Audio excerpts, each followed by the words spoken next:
के वीडियो में जितने भी शब्द के भेद होते हैं उसके बारे में आज हम लोग जानेंगे। तो स्वागत है आपके अपने YouTube चैनल सुपर 40 में। आज हम लोग देखेंगे हिंदी व्याकरण के चैप्टर 2 जिसका नाम है शब्द का पार्ट 2 वीडियो आज हम लोग बनाने वाले हैं। इसमें आप लोग देखेंगे इसके जितने भी भेद हैं उसके बारे में।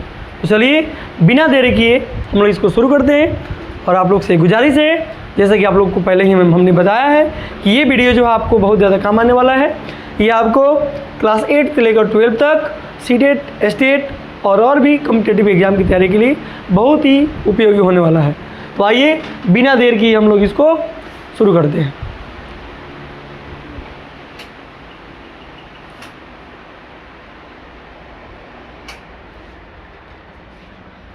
पाठ का नाम है रूढ़। ये इसका ये जो भेद हो गया ये रूढ़ है। हम लोग कल पढ़े थे इसके पहले वाला में, आपको बता दें अर्थ के आधार पर इसके 2 भेद सार्थक और निरर्थक ये हम लोग पढ़ चुके थे। और रचना या बनावट के आधार पर इसके 3 भेद। पहला था रूढ़ शब्द, दूसरा यौगिक शब्द और तीसरा योग रूढ़। इसके बारे में भी हम लोग कल थोड़ा पढ़े थे। आज हम लोग एक ही करके इसके बारे में विस्तृत जानकारी लेंगे। रूढ़ शब्द क्या है, आइए इसके बारे में हम लोग विशेष जानकारी प्राप्त करते हैं। वे शब्द जिनके खंडों का अलग अलग कोई अर्थ नहीं होता है उन्हें रूढ़ शब्द कहते हैं। वे शब्द जिनके खंडों का कोई अलग अलग अर्थ नहीं होता है उन्हें रूढ़ शब्द कहते हैं। जैसे घर को तोड़ देते हैं अगर, तो घ अलग और र अलग हो रहा है, तो घ और र का कोई अलग अर्थ नहीं हो, यहाँ पर कोई अलग अर्थ नहीं हो रहा है। यहाँ पर कोई घ और र का कोई अलग अर्थ नहीं है। ज और ल, जल जब टूटा तो ज अलग ल अलग, और दोनों का कोई अलग अर्थ नहीं है। वैसे नाक, हाथ, नेत्र, पर्वत, कपड़ा, कुर्सी, मछली, आकाश और भी कोई बहुत सारा शब्द ले लीजिए। जैसे यहाँ पर नीचे लिखा हुआ है, इसको अगर तोड़ते हैं तो इसका कोई भी अलग अर्थ नहीं होगा। अब पूछेंगे आप सर अलग अर्थ निकलता कैसे है, तो आइए हम आपको बताते हैं अलग अर्थ निकलता कैसे है। देखिए जैसे यहाँ पे देखिए आप यौगिक शब्द जो है इसमें आपको पता चलेगा 2 या 2 से अधिक शब्दों के मेल से बने शब्दों को यौगिक शब्द कहते हैं। इन शब्दों के खंड अलग अलग अर्थ रखते हैं तथा मिलकर नए अर्थ बनाते हैं। इन शब्दों का जो अलग अलग खंड जो है अलग अलग अर्थ रखेंगे। इनके जो अलग अलग खंड जो है उनका अलग अलग अर्थ होता है। इनके खंड का अलग अलग अर्थ होता है। अब ये जब दोनों मिलते हैं तो एक नया अर्थ वाला शब्द बनाते हैं। जैसे देखिए विद्या और आलय जोड़िए तो ये बन गया विद्यालय। विद्या का एक अपना अलग अर्थ है, विद्या ज्ञान। आलय मतलब घर, ये दोनों का अलग अलग अपना अर्थ है।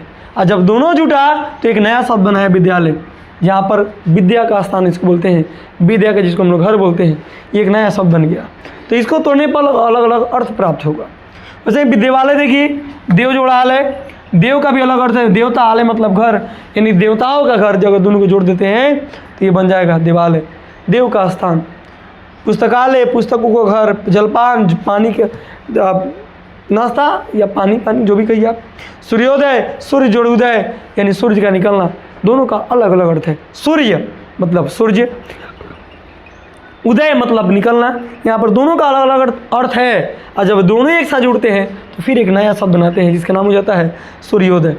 तो यही बताया गया है जब 2 या 2 से अधिक शब्द स्वतंत्र आपस में मिलकर एक नए शब्द बनाते हैं तो उन्हें यौगिक शब्द कहते हैं। इनकी विशेषता है इसके खंड अलग अलग अर्थ देते हैं। इसके जितने भी खंड हैं सभी के अलग अलग अर्थ है, अपना अर्थ है। और ये शब्दों के मेल से बनते हैं। ये कैसे बनते हैं? शब्दों के मेल से बनते हैं, प्रायः समास के द्वारा बनते हैं। ये प्रायः समास के द्वारा बनते हैं, ये समास ही है। पुस्तक जोड़ालय, पुस्तकालय, एक नया अर्थ बन रहा है। इनका अर्थ सरल और स्पष्ट होता है, भाषा को संक्षिप्त और प्रभावशाली बनाते हैं। और यहाँ पर बोलेंगे पुस्तकों का स्थान, तो ये बोलना थोड़ा सा ज़्यादा कठिन रहेगा, लेकिन इसको पुस्तकालय बोले तो बोलना थोड़ा आसान रहेगा। ये क्या करता है? भाषा को संक्षिप्त और प्रभावशाली बनाता है।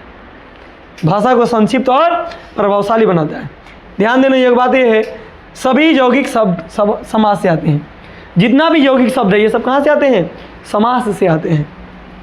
राष्ट्रपति, हस्तलिखित, ग्रामवासी, मातृभाषा, स्नान आगर, लोकसभा, मानवता, जल जीवन, देखिए ये सब जुड़ता है तो एक नया शब्द बना रहा है। और ये नया शब्द का भी कोई ना कोई अर्थ है। तो ये ध्यान देने वाली बात है, ठीक है नहीं? आगे देखिए, अब है योग रूढ़। ये तीसरा भेद है। शब्द का रचना के आधार पर जो तीसरा भेद है वो है योग रूढ़। अब हम लोग देखते हैं योग रूढ़ के बारे में। योग रूढ़ क्या होता है समझिए। जो शब्द यौगिक होते हैं, जो शब्द यौगिक होंगे, जो शब्द यौगिक होते हैं परंतु रूढ़ अर्थ के अतिरिक्त किसी विशेष रूढ़ अर्थ में प्रयुक्त होते हैं। ये समझिए, जो शब्द क्या करते हैं, कोई नया अर्थ बनाते हैं, उसका अलग अलग अर्थ नहीं होगा, इनका कोई विशेष अर्थ हो जाएगा। इनका एक क्या हो जाएगा, विशेष अर्थ हो जाएगा।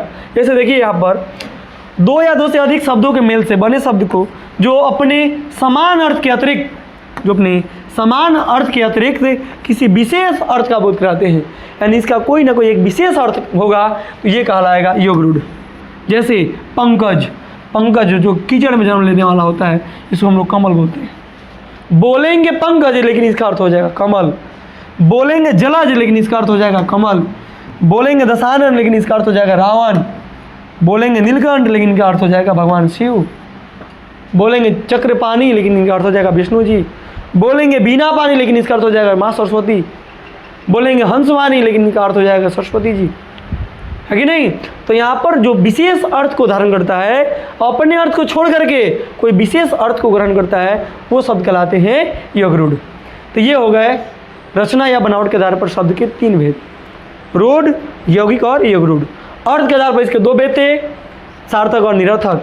अब देखते हैं इसके आगे अब क्या है। अब है उत्पत्ति के आधार पर शब्द के भेद। भाषा में प्रयुक्त शब्दों की उत्पत्ति भिन्न भिन्न स्रोतों से हुई है। उत्पत्ति के आधार पर शब्द चार प्रकार होते हैं। अर्थ के आधार पर शब्द के दो भेद, अर्थ के आधार पर शब्द के दो भेद, रचना के आधार पर शब्द के तीन भेद। वैसे ही अब है उत्पत्ति के आधार पर तो इसके चार भेद। अर्थ के आधार पर दो, रचना के आधार पर तीन, उत्पत्ति के आधार पर चार भेद। इस तरह ये हो गए शब्द के भेद। अभी हम लोग पढ़ते हैं उत्पत्ति के आधार पर शब्द के चार प्रकार कौन कौन होते हैं, इसको देखिए। पहला है तत्सम, दूसरा तद्भव, तीसरा देशज और चौथा विदेशज या विदेशी शब्द। तत्सम, तद्भव, देशज, विदेशज। यहाँ पर जो आइकन दिया हुआ है ना, इसे आप लोग समझ रहे होंगे। यहाँ पर देखिए आइकन, हालांकि इसको समझा रहे हैं हम आपको लोग। देखिए तत्सम क्या होता है। वे शब्द जो संस्कृत भाषा से ज्यों का त्यों हिंदी में आके बैठ जाते हैं। ज्यों का त्यों संस्कृत से घुस के आके कहाँ जाते हैं, हिंदी में। संस्कृत का शब्द होगा लोग, लेकिन उनका प्रयोग हम लोग कहाँ करेंगे, हिंदी में करेंगे। शब्द होगा संस्कृत का लेकिन इसका प्रयोग करेंगे हम लोग हिंदी में। शब्द होगा संस्कृत का और प्रयोग करेंगे हिंदी में, है कि नहीं। तो ये कहलाएगा तत्सम शब्द। अब हम लड़की और से मांग ले बियाह शादी में हम लड़की वाले टोपी पहने हुए हैं, अब पता चलेगा कौन आया कहना ना रे पटनर ती हई टोपी पे नहीं देते हमारे, बस वो टोपी गलती से वो ले लिया, उसका टोपी हम पहन ली, तब हम लड़के वाला कहलाएंगे और वो लड़की वाला कहलाएगा, है कि नहीं। आदमी एक एक टोपी बदल लिए तो हम लड़के वाला हो गया, वो टोपी बदल लिया तो लड़की वाला हो गया, है कि नहीं। यही बात है यहाँ पर। तत्सम बिना खोजे पूछे, बिना कहे, बिना बुलावले ये आ जाता है हिंदी में और आगे बढ़ जाता है, तो इसका नाम हो जाता है तत्सम। संस्कृत का शब्द रहेगा, उसका हिंदी में प्रयोग नहीं करेंगे, संस्कृत में प्रयोग करेंगे। जैसे अग्नि, अग्नि को अगर हिंदी में प्रयोग करेंगे तो आग ना प्रयोग करेंगे, अरे भाई यार भाई आग लगा आग लगा आग लगा, ठीक ना। अग्नि जल रही है, अग्नि जल रही है, वहाँ पर अग्नि बोले हम। शब्द है संस्कृत का, संस्कृत में आग होता है, हिंदी में अर्थ अग्नि का। और अग्नि के शब्द को हम लोग इसमें क्या कर रहे हैं, अग्नि बोल रहे हैं। हिंदी में क्या करें, अग्नि के शब्द को अग्नि बोल रहे हैं, आग नहीं बोल रहे हैं। तो इसलिए तत्सम क्या कहलाएगा, तो संस्कृत के मूल रूप को हिंदी में जैसे प्रयोग करते हैं तो ये तत्सम कहलाता है। जैसे अग्नि, सूर्य, रात्रि, पुत्र, विद्या, जल, आकाश, पृथ्वी, मित्र, शत्रु, मानव, धर्म, ये सभी क्या है, संस्कृत के शब्द है। ये सभी संस्कृत के शब्द है और इनका हम लोग उपयोग हिंदी में करते हैं। और अग्नि का उपयोग करें हिंदी में तो आग होगा, दंत का उपयोग करें तो दांत होगा, ग्राम का उपयोग करें तो गां होगा, दुग्ध का उपयोग करें तो दूध होगा, नेत्र का उपयोग करें तो आँख होगा, हस्त का उपयोग करें तो हाथ होगा। लेकिन इसका उपयोग हम करबे नहीं करेंगे ना, हम एक उपयोग करेंगे। तो यही जो शब्द है, जो संस्कृत का शब्द आया हिंदी में, तो यही कहलाएगा तत्सम शब्द, यही कहलाएगा तत्सम शब्द, ठीक है। ये ज्यों का त्यों हम इसका प्रयोग कर रहे हैं संस्कृत का शब्द हिंदी में, तो ये तत्सम हो गया। और इसका बिगड़ा हुआ रूप प्रयोग कर रहे हैं, संस्कृत से चलकर हिंदी में आया, लेकिन उसका शुद्ध रूप प्रयोग नहीं कर रहे हैं, उसका बिगड़ा हुआ रूप प्रयोग कर रहे हैं। जैसे अग्नि है, तो अग्नि का हम लोग अग्नि ना प्रयोग किए, अग्नि का यहाँ पर आग प्रयोग कर रहे हैं।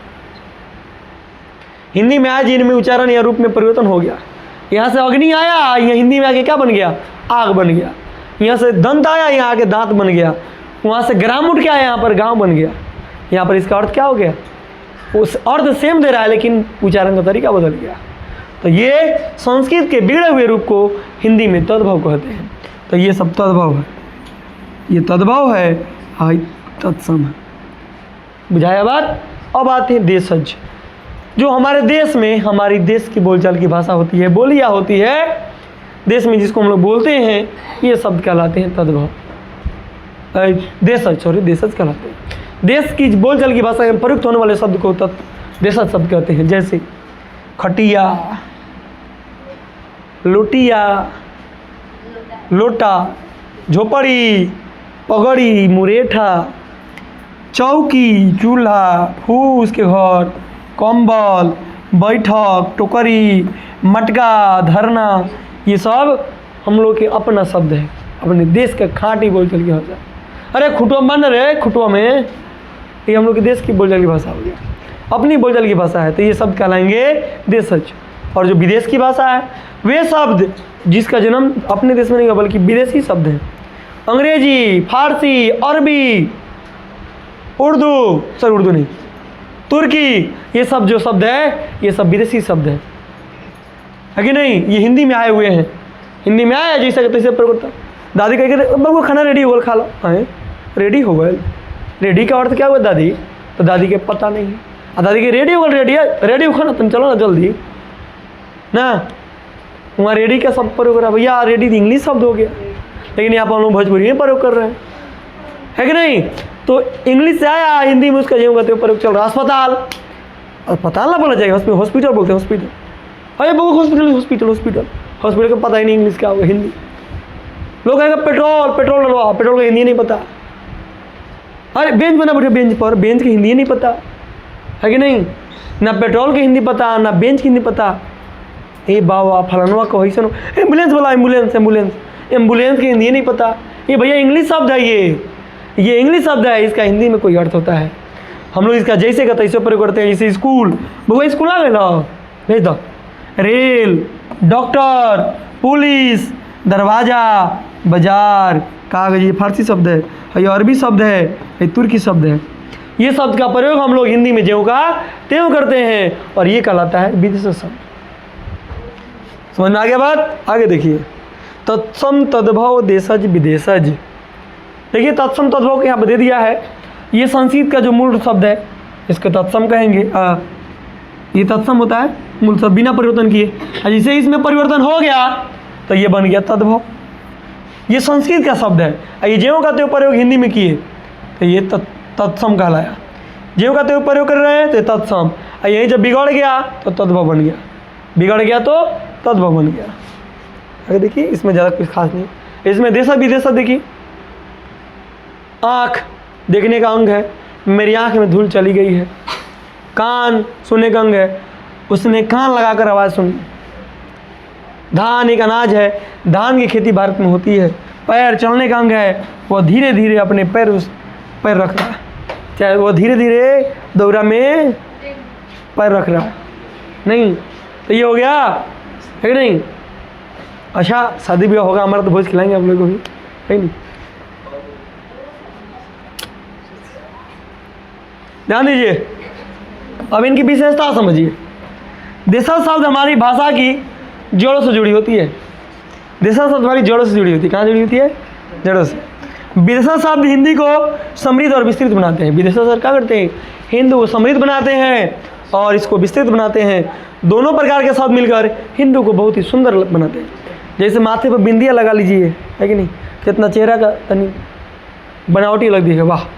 वैसा ही हिंदी बिंदी जो होता है ये विदेशी शब्द होते हैं। ये बिंदी का कार्य करते हैं, विदेशी शब्द लग जाते हैं तो इसका रंग रूप थोड़ा सा बदल देते हैं।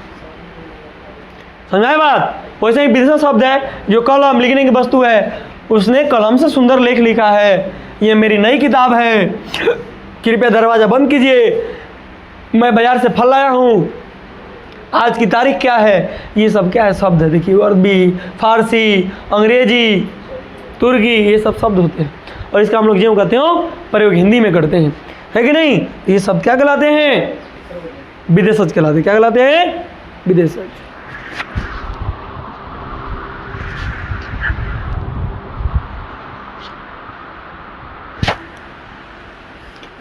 अब है विकारी शब्द और अविकारी। देखिए ध्यान से, अभी हम लोग क्या पढ़े?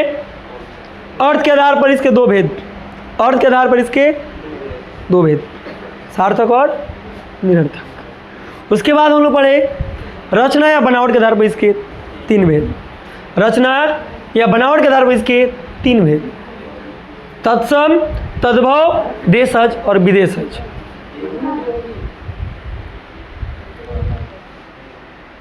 अच्छा हाँ, इसके तीन भेद, बनावट के आधार पर तीन भेद, तीन भेद, रूढ़, यौगिक और यगरूढ़। और अभी हम लोग थोड़ी देर पहले ये जो पढ़े हैं, ये पढ़े हैं, ये हो गया उत्पत्ति के आधार पर।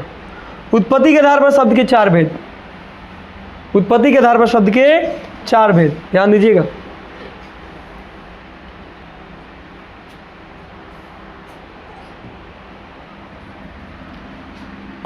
अर्थ के आधार पर इसके दो भेद शब्द के,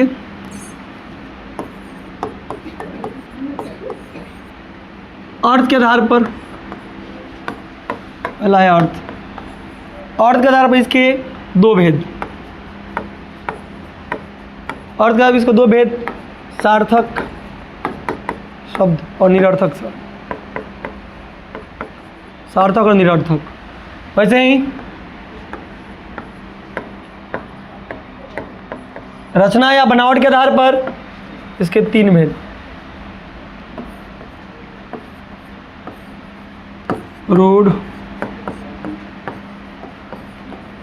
यौगिक और यगरूढ़। वैसे ही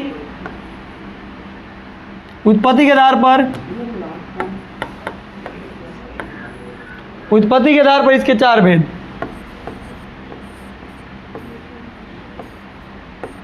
उत्पत्ति के आधार पर इसके चार भेद, इसमें हो जाएंगे तत्सम,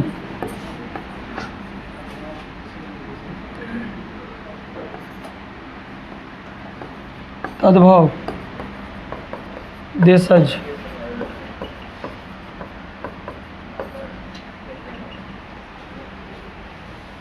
अब है, अभी हम लोग पढ़ रहे हैं, देखिए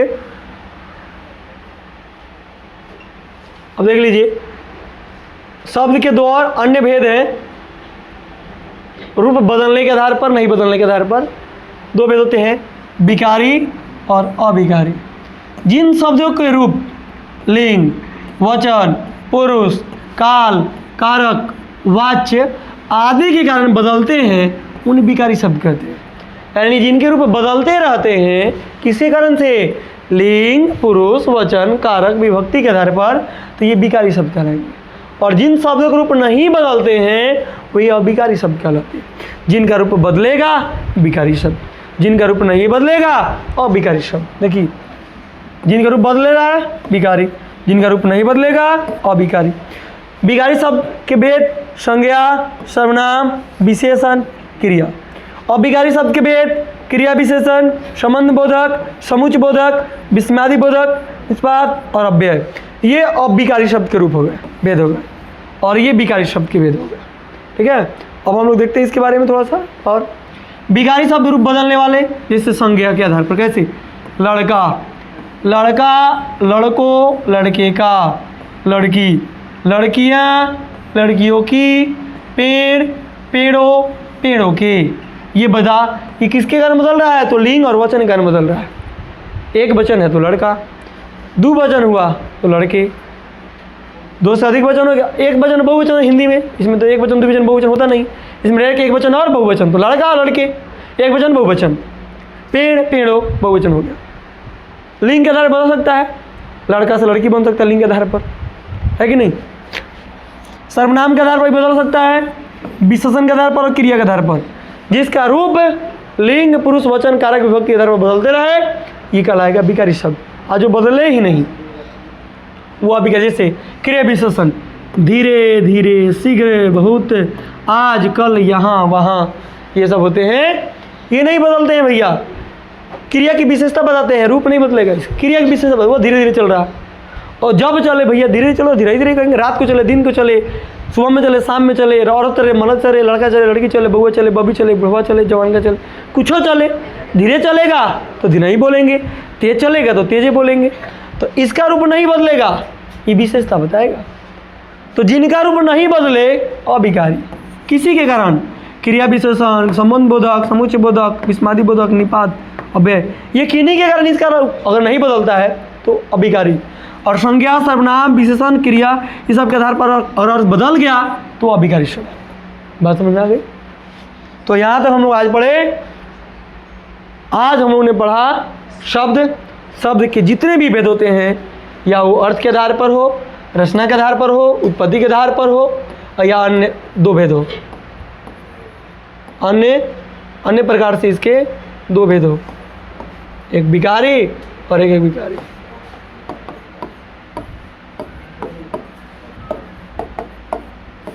हम लोगों ने इस सभी के बारे में विस्तृत अध्ययन किया, और यहाँ आपका शब्द क्या हो जाता है? समाप्त। तो शब्द का आज हम लोगों ने पार्ट 2 वीडियो बनाया। इसके पहले वीडियो में पार्ट 1 में हम लोग शब्द पढ़े हैं, शब्द के कुछ भेद पढ़े हुए हैं, और आज हम लोगों ने शब्द के जितने भी भेद होते हैं सभी के बारे में विस्तृत जानकारी प्राप्त किया। तो आज के लिए इतना ही, तब तक के लिए धन्यवाद। मिलते हैं फिर अगले वीडियो में, उसमें हम लोग फिर एक नए चैप्टर को लेके आएंगे। तब तक आप लोग बने रहिए। आप लोग हमारे चैनल पर नए हैं तो चैनल को सब्सक्राइब कीजिए, अपने दोस्तों के पास शेयर कीजिए, ताकि आपके पास जितनी ज्ञान पहुंच रही है आपके दोस्त के पास भी पहुंचे और वो भी अपने मुकाम को पाए। तब तक के लिए धन्यवाद।